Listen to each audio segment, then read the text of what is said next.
কলগাছিয়াৰ বলাইপথাৰত IPL জুৱাৰী আটক। কুখ্যাত IPL জুৱাৰী আছিৰুদ্দিনক আটক কৰে আৰক্ষীয়ে। IPL জুৱাৰ মাষ্টাৰ ID মোবাইল ফোনসহ অন্যান্য নথিপত্ৰ জব্দ। আৰক্ষীৰ ভূমিকাক ৰাইজৰ প্ৰশংসা। বৰপেটা জিলাৰ কলগাছিয়া আৰক্ষী থানাৰ অন্তৰ্গত বলাইপথাৰ গাঁৱৰ কুখ্যাত IPL জুৱাৰী তথা মকিম মণ্ডলৰ পুত্ৰ আছিৰুদ্দিন 47 বছৰীয়াক বুধবাৰে নিশাৰ ভাগত IPL খেলত জুৱা চলাই থকা অৱস্থাত কলগাছিয়া আৰক্ষীয়ে হাতে লোটে গ্ৰেপ্তাৰ কৰে। জানিব পৰা মতে কলগাছিয়া থানাৰ ভাৰপ্ৰাপ্ত আৰক্ষী বিষয়া দিব্ৰ কমল দত্তৰ নেতৃত্বত এটা আৰক্ষীৰ হতাতি দলে গোপন অভিযান চলাই গ্ৰেপ্তাৰ কৰে জুৱাৰী আছিৰুদ্দিনক। জুৱাৰীজনৰ পৰা এটা মোবাইল ফোন, জুৱা খেলৰ ID আৰু অন্যান্য নথিপত্ৰ জব্দ কৰে আৰক্ষীয়ে। আছিৰুদ্দিনক গ্ৰেপ্তাৰ কৰা কাৰ্যক ৰাইজে প্ৰশংসা কৰাৰ লগতে IPL জুৱাৰ লগত জড়িত থকা অন্যান্য ৰৌ বৰালীক গ্ৰেপ্তাৰ কৰিবলৈ কলগাছিয়া জিলা আমচুৱে দাবী জনাইছে। বৰপেটা জিলাৰ কলগাছিয়া থানাৰ অন্তৰ্গত বলাইপথাৰৰ IPL লগতে বিভিন্ন তেখেতে জুৱা খেলৰ লগত জড়িত হৈ আছে। তেখেতৰ নাম হৈছে আছিৰুদ্দিন বলাইপথাৰ গাঁৱৰ। গতিকে প্ৰথমে মই কলগাছিয়া জিলা প্ৰশাসনক ধন্যবাদ জ্ঞাপন কৰিছোঁ। আৰু আমাৰ এই বৃহত্তৰ কলগাছিয়া তথা নৱগঠিত মন্দিৰ সমষ্টিত বিভিন্ন এলেকাত আমি যিমান দূৰ খবৰ পাই আছোঁ বহু ৰৌ বৰালী আছে। গতিকে যিজন জুৱাৰীক আটক কৰিছে তেওঁ এজন নগণ্য। গতিকে ইয়াতকৈ ডাঙৰ ডাঙৰ জুৱাৰো আমাৰ বৰপেটা জিলাৰ তথা কলগাছিয়া থানাৰ অন্তৰ্গত এইসমূহ ভৰি পৰি আছে। গতিকে কলগাছিয়া আৰক্ষী বিষয়াসকলক আহ্বান জনাইছোঁ যে যিসমূহ ৰৌ বৰালী আছে সেইসমূহক অতি শীঘ্ৰে আটক কৰিব লাগে আৰু যুৱ প্ৰজন্মক ইয়াৰ পৰা ৰক্ষা কৰিব লাগে। আৰু লগতে বিভিন্ন ঠাইত ডাব্বু হওক, আমি বিভিন্ন দিনৰ পৰা চাই আছোঁ, বহুত দিনৰ পৰা চাই আছোঁ যে জুৱাৰ যিসমূহ ৰমৰমীয়া বেহা চলাই আছে এইসমূহ যিমান দূৰ পাৰে অতি সোনকালে তেওঁলোকক কৰাকটুকিৰ জেল হাজত প্ৰেৰণ কৰিবলৈ দাবী জনাইছোঁ।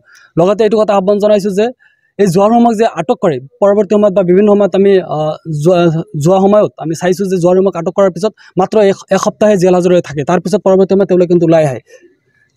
গতিকে তেওঁলোকে যাতে অধিক সময় যাতে জেল হাজলৈ থাকিব লাগে, তেওঁলোকে কঠোৰতম কঠোৰ শাস্তিমূলক ব্যৱস্থা গ্ৰহণ কৰিব লাগে। এই সংক্ৰান্তত প্ৰশাসনক মই সহ্যৰে দাবী উত্থাপন কৰিছোঁ যদি অতি সোনকালে এই জুৱাখন বন্ধ নকৰে। চৌধুৰী বজাৰত ইতিমধ্যে বৃহত্তৰ কলগাছিয়া অঞ্চলৰ ৰাইজে ছ'চিয়েল মিডিয়াত বিভিন্ন সময়ত আমি চাইছোঁ যে তেওঁলোকে পৰ্যালোচনা কৰি আছে। মোৰ ঘৰত যদিও অলপ দূৰত, মই খবৰ পাই বিভিন্ন সময়ত মই আলোচনা কৰি আছোঁ। প্ৰশাসনক দাবী জনাইছোঁ যিমান সোনকালে পাৰে এই চৌধুৰী বজাৰৰ যি জুৱা আছে এই অবৈধ জুৱাৰ ব্যৱসায়টো বন্ধ কৰিব লাগে। কিয়নো এই জুৱাৰ ফলত হাজাৰ হাজাৰ যুৱকসকলে বা উঠি অহা যুৱ প্ৰজন্মসকলে তেওঁলোকে বেয়াৰ ফালে গতি কৰি তেওঁলোকৰ ঘৰ বাৰী বিক্ৰী কৰি তেওঁলোকে জুৱা খেলি আছে। যাৰ ফলত বিভিন্ন সময়ত আমি চাবলৈ পাওঁ যে জুৱাৰীসকলৰ যে জুৱা খেলাৰ ভাৱে তেওঁলোকে আত্মহত্যাৰ পথো কিন্তু আমি দেখিবলৈ পাওঁ। গতিকে জুৱাৰ পৰা যাতে আঁতৰোৱাৰ কাৰণে এটাই পন্থা যে কলগাছিয়া আৰক্ষী প্ৰশাসনে যিমান সোনকালে তেওঁলোকক গ্ৰেপ্তাৰ কৰিব লাগে আৰু যাতে অধিক কাল সময় তেওঁলোকে যাতে জেল হাজলৈ থাকিব লাগে তাৰ কাৰণে বৃহৎ ব্যৱস্থা গ্ৰহণ কৰিব লাগে। বজাৰত থিয় হৈ আছে, চাৰিআলি তাৰ পৰা লৈ আহিছে। কি আনিলে? এই কিবা বল খেলাৰ মোবাইলত একটা এপছ আছিল, সেইটো কাৰণত। আপুনি কি IPL লগত জড়িত নেকি? হয়, জড়িত নহয়। জড়িত নহ'লে আপোনাক এনে উঠাব নেকি?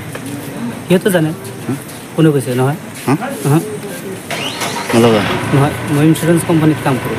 হয় নেকি? IPL লগত জড়িত কিমান দিন ধৰি? নহয়, মই জড়িত নহয়। মানে আপোনাৰ মোবাইলত ID কেনেকৈ পালে? ID-টো কাৰ হয়? ID-টো কাৰ হয়? ID-টো 3 দিন নে 4 দিন আগতে এজনে দিছে মোক। কোনে দিছে? ক'ৰ হয়? এই কৰৰ। আপুনি গম নাপায় নেকি যে IPL-ৰ ID-টো অবৈধ হয়? নহয়, সেইটো জানো। নহ'লে কি ল'লে? এজনে দিছে বুলি আপুনি ল'ব নেকি? মানুহক এইটো লাইনত আছো নেকি? নাই, আপুনি নাই যদি কিয় ল'লে? ID-টো কিয় ল'লে আপোনাৰ মোবাইলত? সেইটোৱে অপৰাধ। কলগাছিয়াৰ পৰা মহিবুল ইছলামৰ সহযোগত নজমুল হকৰ ৰিপৰ্ট এনি লাইভ। খবৰ মানে এনি লাইভ 24/7 আৰু এনি লাইভ ডিজিটেল।